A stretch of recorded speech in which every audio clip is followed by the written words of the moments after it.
बोलिए वेद माता गायत्री की जय, परम पूज्य गुरुदेव की जय, वंदनीय माता जी की जय। आज साप्ताहिक रविवारी कार्यक्रम में हम सब सिद्धपीठ पर उपस्थित हैं। आप सभी देव स्वरूप भाई और देवी स्वरूप माताओं बहनों का हार्दिक अभिनंदन है। साधना और सिद्धपीठ दोनों का बड़ा ही गहन संबंध है। सिद्धपीठ पर साधना का एक अलग ही महत्व है। साधना प्रतिदिन प्रति क्षण हमेशा करने की ज़रूरत पड़ती है, लेकिन जब हम सिद्धपीठ पर साधना करते हैं तो उसका फल 100 गुना 1000 गुना बढ़ जाता है। यही वजह है कि हम लोग सिद्धपीठ पर जा कर के साधना करते हैं। ऐसे सिद्धपीठ बहुत कम मिलते हैं। हम सब कभी विंध्याचल जाकर, कभी वैष्णो देवी जाकर के भी साधना करते हैं। सिद्धपीठ की श्रेणी में आते हैं तो सिद्धपीठ पर इसी वजह से जाते हैं कि वहाँ का जो साधना है उसका जो प्रतिफल है वो 100 गुना 1000 गुना बढ़ जाता है। साधना का अर्थ ही अपने आप को साधना। साधना का मतलब ही है अपने आप को ठीक करना। जिस तरह से अपने आप को ठीक करते हैं, जिस विधि से अपने आप को ठीक करते हैं, उसी का नाम तो साधना है। हम लोग गायत्री मंत्र की साधना करते हैं क्योंकि गायत्री मंत्र सर्वश्रेष्ठ मंत्र है, पौराणिक मंत्र है, प्राचीन मंत्र है। इससे बड़ा कोई मंत्र नहीं है। इस वजह से इसकी साधना हम लोग करते हैं। इसकी साधना सब कोई नहीं करता। शास्त्रों में इसके साधना के बहुत प्रतिफल बताए गए हैं, लेकिन यह इतना महत्वपूर्ण मंत्र है कि सबको इसकी अनुमति तक नहीं है। आप जहाँ कहीं भी जाएं, जितने भी संत महात्मा मिलेंगे उनसे पूछें, बोलेंगे साधना, गायत्री की साधना आपके लिए नहीं है।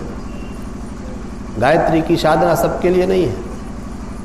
विचारणीय तथ्य है कि इतना बड़ा मंत्र, इतना महान मंत्र भी सबके लिए क्यों नहीं है। तो जो चीज़ जितना ही महत्वपूर्ण होता है वह सबके लिए नहीं होता है। ये सांसारिक बात है। आपके घर में जो कीमती सामान होगा वो सबके लिए सुलभ नहीं होगा। उसको लॉकर में बंद करके रखा जाए। आप जाएंगे सरकार के यहाँ कहने के लिए कि हमको जो है रिवाल्वर का, राइफल का लाइसेंस दे दीजिए, तो मिल जाएगा। लेकिन आप सरकार से कहिए कि नहीं, हमको जो है रॉकेट लॉन्चर का लाइसेंस दे दीजिए, हमको तोप का दे दीजिए, सरकार नहीं देगी। उस हथियार को चलाने के लिए आपको सरकार की सेना में शामिल होना होगा। सेना में भी आपकी ट्रेनिंग होगी। जब वेल ट्रेंड आप हो जाएंगे तब जाकर के वो हथियार आपको चलाने के लिए मिलेगा। सबको नहीं मिलता है। उसी तरीके से अध्यात्म के क्षेत्र में बहुत मंत्र हैं, बहुत सी साधनाएं हैं, लेकिन सबसे उत्कृष्ट कोटि का जो है वह गायत्री महामंत्र है। और इसकी साधना सबके लिए नहीं है। लेकिन जो लोग भी गायत्री के सिद्ध साधक की सेना में शामिल हो जाते हैं उन्हें इसका अधिकार मिल जाता है। बहुत से ऋषि हुए हैं। बहुत से ऋषि का नाम आप लोगों ने सुना होगा। वशिष्ठ ऋषि हुए हैं, जाग्वल्क्य जी हुए हैं, अगस्त्य जी हुए हैं, अत्रि मुनि हुए हैं। लेकिन गायत्री के सिद्ध साधक सिर्फ विश्वामित्र हुए। विश्वामित्र ही एक साधक थे जो गायत्री की साधना करते थे। और उनकी साधना इतनी आगे थी कि गायत्री मंत्र के दृष्टा कहे गए। कुछ लोग तो भूलवश, अज्ञानतावश यह भी कह देते हैं कि गायत्री मंत्र का निर्माण ही विश्वामित्र ने किया, जबकि यह सत्य नहीं है। लेकिन गायत्री के सिद्ध साधक विश्वामित्र रहे। इतने बड़े बड़े ऋषि महर्षि भी इसकी साधना नहीं कर पाए। और मालूम होता है कि चारों युगों के निर्माण में जो ताकत की जरूरत पड़ी है उसमें गायत्री के सिद्ध साधक विश्वामित्र की ही भूमिका रही है। सतयुग में राजा हरिश्चंद्र की परीक्षा लिए थे विश्वामित्र।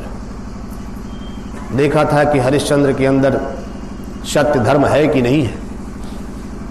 और त्रेता में वही विश्वामित्र ऋषि, जब भगवान राम का जन्म होता है तो मांगने चले आते हैं कि आप जग की रक्षा के लिए राम लक्ष्मण को दे दीजिए। भला छोटा सा बच्चा जग की रक्षा कर पाएगा क्या? लेकिन भगवान राम को अपने जीवन में जो कार्य करना था वह कार्य बिना गायत्री साधना के संभव नहीं था। इस वजह से महर्षि विश्वामित्र ने कहा कि नहीं, इनको तैयार करना पड़ेगा और राम लक्ष्मण को ले जाकर के अपनी जग की रक्षा के बहाने, और सबसे पहले वहां गायत्री और सावित्री की जो विद्या है, बलाति बला विद्या का जो है पाठ कराया है, सिखाया है, उन्होंने ज्ञान दिया है। नियमित यज्ञ करते थे, साथ में बिठा के यज्ञ करवाते थे। और जब गायत्री के सिद्ध साधक के सानिध्य में बैठ करके भगवान राम लक्ष्मण ने यज्ञ किया, साधना की, तो वो इतने सामर्थ्यवान बन गए कि वहां तो छोटे मोटे राक्षसों को मारे ही, वहां से लौटने के बाद वो इतना सामर्थ्यवान हो गए कि लंका अधिपति रावण को भी मार दिया। साधना की आवश्यकता होती है, हर युगों में इसकी जो है साधना करनी पड़ती है। और बिना गायत्री साधना के किसी भी युग में, चाहे वो सतयुग हो, त्रेता हो, द्वापर हो, कलयुग हो, इसके साधना के बिना युग का निर्माण संभव नहीं है। इस कली काल में भी, इस कलयुग में भी, जैसे ही कलयुग प्रभावी होता गया, गायत्री के सिद्ध साधक वेदमूर्ति तपोनिष पंडित श्री राम शर्मा आचार्य जी ने इसकी साधना करके उन्होंने अपनी सेना में शामिल करने का आह्वान किया कि सब लोग शामिल हो जाओ और साधना करो। नहीं तो गायत्री की साधना सबके लिए नहीं था। और गायत्री साधना से पहले बहुत विधान है, क्या क्या आपको करना पड़ेगा, उसके बाद आप मंत्र जप सकते हैं। यहां तो हम बहुत आसानी से जप लेते हैं। गायत्री साधना से बढ़कर कोई साधना नहीं है। हाँ, थोड़ी इसमें धैर्य की जरूरत पड़ती है, क्योंकि यह साधना हमारे प्रारब्धों को काटता है। कहा जाता है कि प्रारब्ध मिटता नहीं है, प्रारब्ध नहीं मिटता है। यह बात तो सत्य है, लेकिन प्रारब्ध कम होता है। आप कहते हैं ना कि लिखा हुआ था, ऐसे होना था, ऐसा नहीं है। लिखा हुआ मिटता है, कम होता है। और हमारे शास्त्रों में कहा गया है कि इसके दो ही तरीके हैं। चाहे तो आप भोग लो,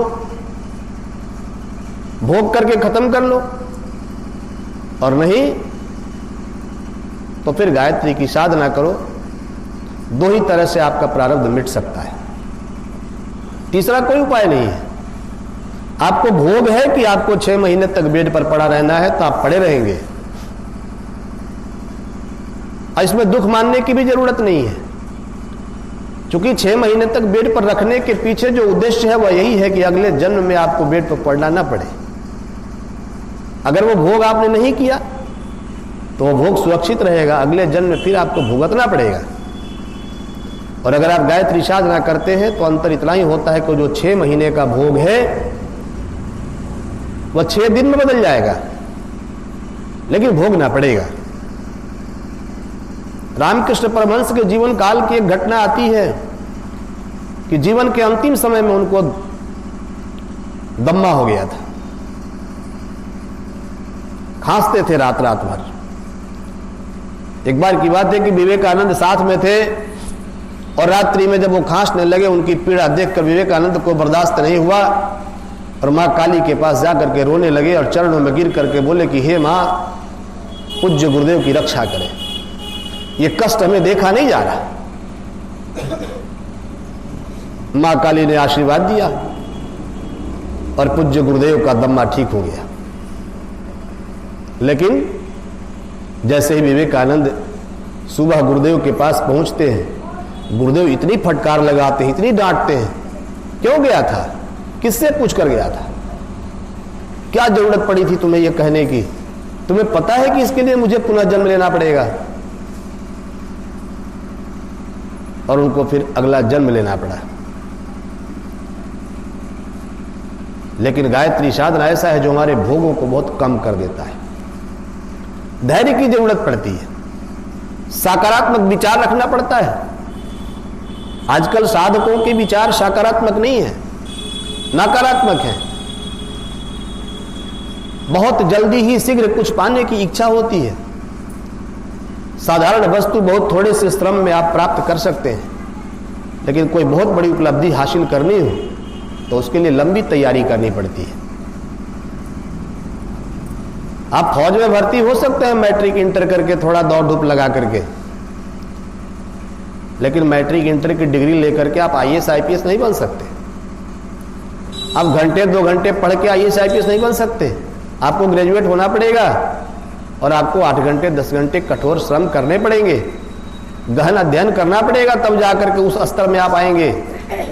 तो साधना में जो जैसी साधनाएं हैं, अगर उसका प्रतिफल ज्यादा है तो उसके लिए ज्यादा समय भी देना पड़ता है और ज्यादा श्रम भी करना पड़ता है, सकारात्मक विचार रखना पड़ता है।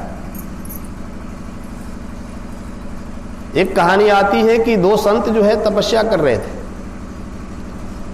मैं ये समझाने का प्रयास करता हूं कि साधना के मार्ग में कहां आदमी भटकता है। 2 संत जो है वो तपस्या कर रहे थे। एक संत जो है खजूर के पेड़ के नीचे बैठ करके तपस्या कर रहे थे और एक संत जो थे वो इमली के पेड़ के नीचे बैठ के तपस्या कर रहे थे। उसी रास्ते से नारद जी गुजर रहे थे। नारद जी ने देखा कि ये दोनों संत तपस्या कर रहे हैं, तो नारद जी जब मृतलोक में भ्रमण करते हैं और जब इस तरीके की चीज देखते हैं तो सम्मान के साथ, आदर के साथ जा करके ऋषियों का आशीर्वाद जरूर प्राप्त करते हैं और स्वयं भी आशीर्वाद देते भी हैं। देवर्षि हैं वो, ऋषि मृत्युलोक के नहीं है, देवताओं के ऋषि हैं। जैसे ही नारद जी उनके नजदीक गए, ऋषि ने देखा करी तो देवर्षि नारद आ गए। तो खजूर वाले जो है उठ करके खड़े हुए, चरण पकड़ लिए, महाराज आप कहाँ, आपके दर्शन हो गए, हम धन्य हो गए, लेकिन मेरा काम आप कर दीजिए। आप जा कहाँ रहे हैं?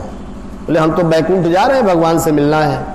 तो मेरा काम है कर दीजिए, मैं कितने दिनों से तपस्या कर रहा हूं, जरा हमको सिर्फ ये पता करके बता दीजिए कि अभी कितना दिन और तपस्या करेंगे कि उनका दर्शन होगा। नारद जी ने कहा अच्छी बात, जरूर पूछ लेंगे। उसके बाद नारद जी आगे बढ़े तो उन्होंने देखा कि एक इमली के पेड़ के नीचे ही बैठकर एक ऋषि तपस्या कर रहे हैं। वो भी चरण पकड़ लिए, प्रभु आपका दर्शन हुआ हो भाग्य।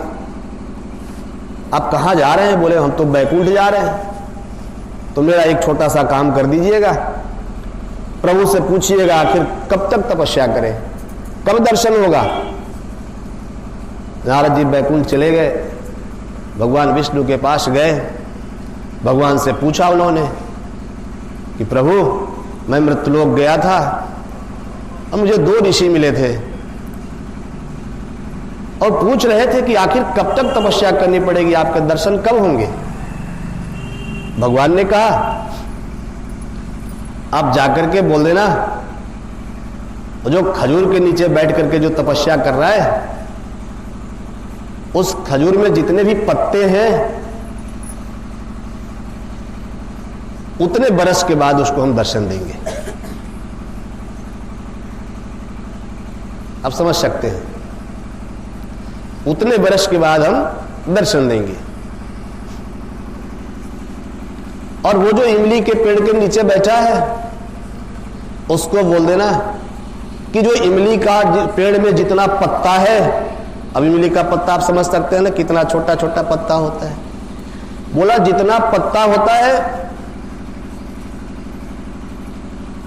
उतने कल्प के बाद दर्शन देंगे। अब कल्प समझिए, चारों युग को मिलाइए, चारों युग में जितना समय होगा, अब सहस्र चतुर्युग 1000 बार सतयुग त्रेता द्वापर कलयुग आएगा तो एक कल्प होगा। एक कल्प ब्रह्मा जी का एक दिन है। तो अब समझिए कितना समय लगेगा। अगर पेड़ के इमली के पेड़ के एक पत्ते का वर्ष केवल जोड़ लिया जाए तो कह रहे हैं कि 4 युग का मतलब आप समझ जाइए 4,32,000 वर्ष का कलयुग होता है। द्वापर हो जाएगा 8,64,000 वर्ष, त्रेता हो जाएगा 12,96,000 वर्ष, और ठीक इसी तरीके से फिर सतयुग हो जाएगा उसमें और जोड़ लीजिए 17 लाख समथिंग। अब इतना जोड़ने के बाद जो समय आएगा, इसको 1000 बार जोड़ेंगे तो जाकर के एक पत्ते का हिसाब आता है।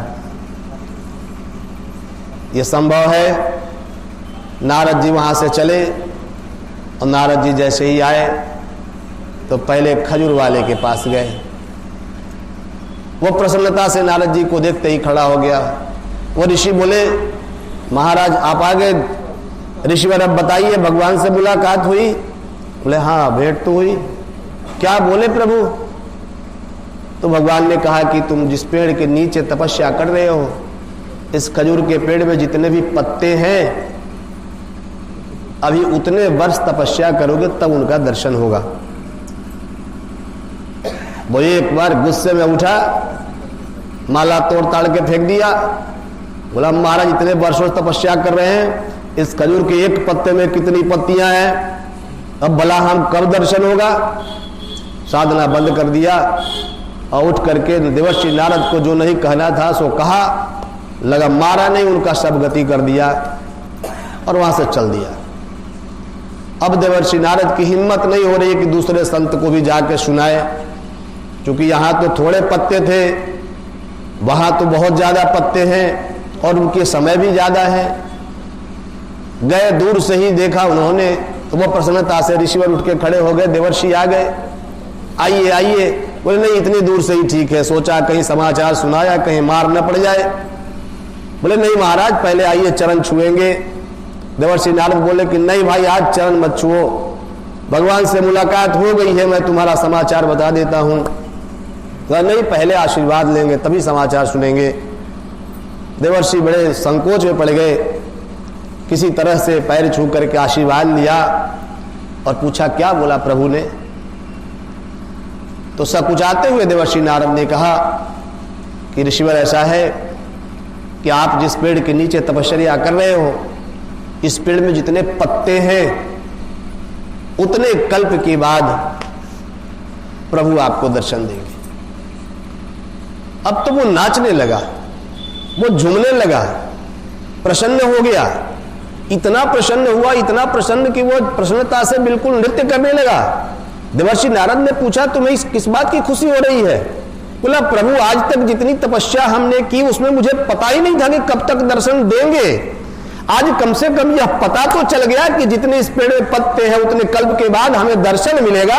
आज नहीं कल यह तो सुनिश्चित हो गया ना कि मुझे दर्शन मिलेगा। आज यह तो कंफर्मेशन हो गया कि आज न कल मुझे दर्शन मिलेगा।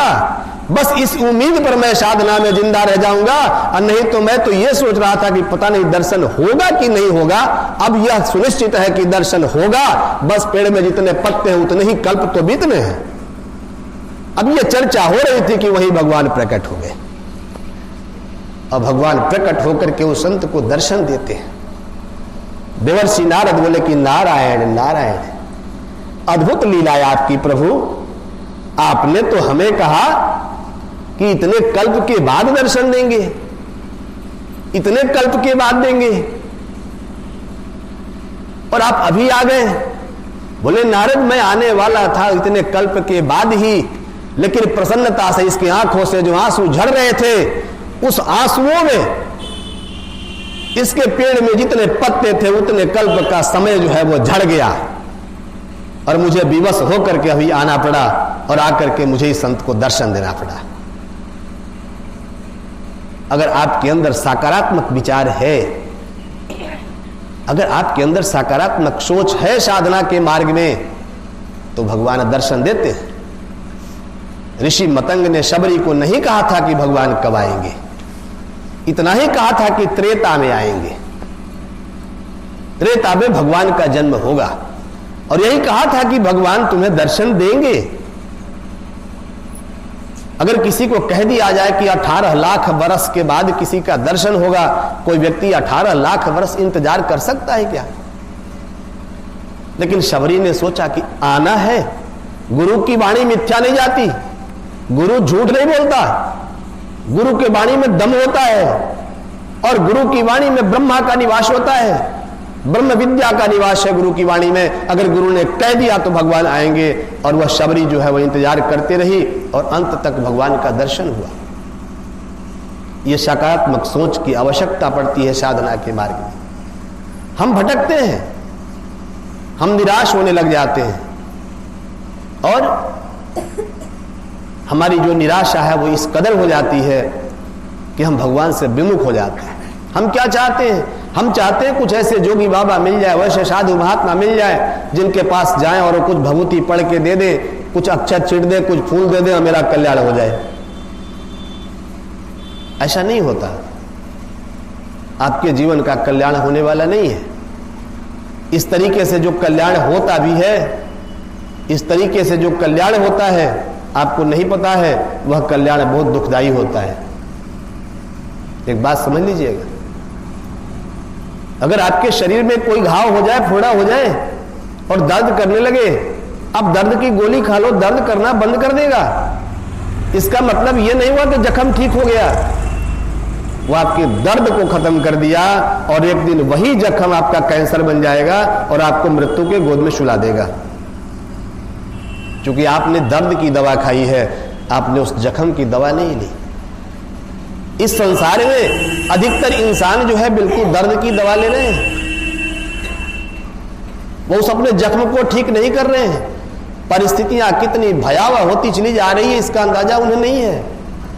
इसलिए हम सबको गायत्री साधना में सकारात्मक सोच के तहत धैर्यपूर्वक हमें साधना करनी है।